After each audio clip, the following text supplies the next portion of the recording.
મિત્રો, આજની સવારની પ્રેમી સલામ. Praise the lord, hallelujah. પ્રભુ ઈસુના ગૌરવી નામમાં આજે શરૂ થતા નવા સપ્તાહના પ્રથમ દિવસ છે. ઈશ્વરની આભાર સુધી કરતા આપ સર્વને આવકારું છું. સંત પાઉલે કેટલાક જીવનોને સેવામાં નોંધ લીધી, એમનો આભાર માન્યો અને એમની સેવાને બિરદાવી. અને એમાં આજે આપણે ગાયસ વિશે જોવાના છે. ખાસ કરીને રોમિયોને પત્રને 16મો અધ્યાય અને 23મા વચનમાં એ ગાયસની સેવાની નોંધ કરે છે.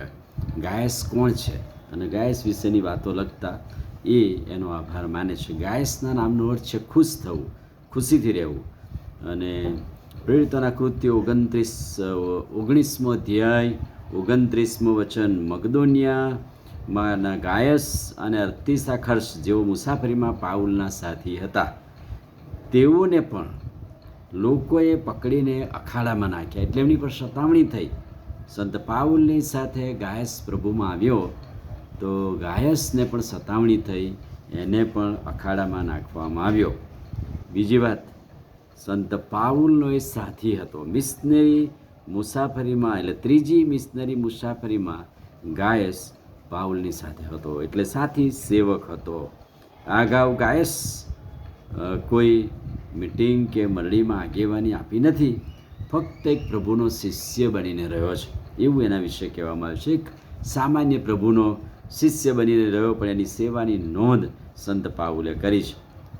1 કોરિન્થી 1 અધ્યાય 14મું વચન, કરિન્થમાં સંત પાઉલે ગાયસનું બાપ્તિસ્મ આપ્યું હતું. જ્યારે સંત પાઉલ કરિન્થમાં હતા ત્યારે કહે છે કે ગાયસનું બાપ્તિસ્મ કર્યું. એમ કહે છે કે મેં ગાયસનું બાપ્તિસ્મ કર્યું હતું.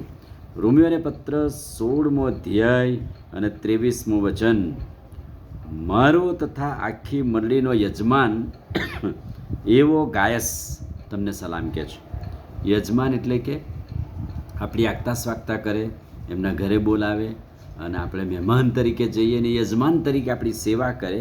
એટલે પાઉલ અને એની ટીમ જ્યારે ત્યાં ગયા ત્યારે કહે છે કે ગાયસ એ એમનો યજમાન બન્યો. અને એટલે સંત પાઉલ પત્ર લખતા કહે છે, મારો તથા આખી મંડળીનો યજમાન એવો ગાયસ તમને સલામ કહે છે. અને એ મુજબ સંત પાઉલ ત્રીજી મિશનરી મુસાફરી વખતે આ પત્ર લખતા એને ઘેર હતો અને રોમની મંડળીને સલામી લખે છે. પ્રેરિતોના કૃત્યો 20મો અધ્યાય અને 4થું વચન, તે દરબેનો હશે એવું જણાય છે.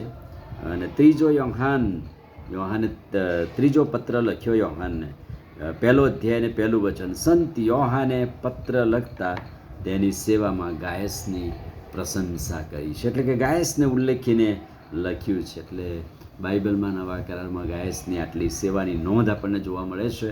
પણ પાઉલનો એક સાથી સેવક, મિશનરી સેવામાં એનો યજમાન અને એની સાથે રહેનારો એવો પ્રભુનો સેવક, એ ગાયસ સદા ખુશ રહેવું, પ્રભુની સેવા કરી, પ્રભુનો મહિમા કરવો, એ એના જીવનનો ધ્યેય હતો.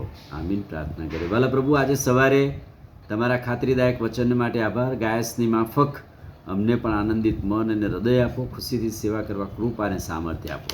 પ્રભુ ઈસુના નામમાં પ્રાર્થના કરીએ છીએ, સાંભળો અને માન્ય કરો. આમીન. God bless you.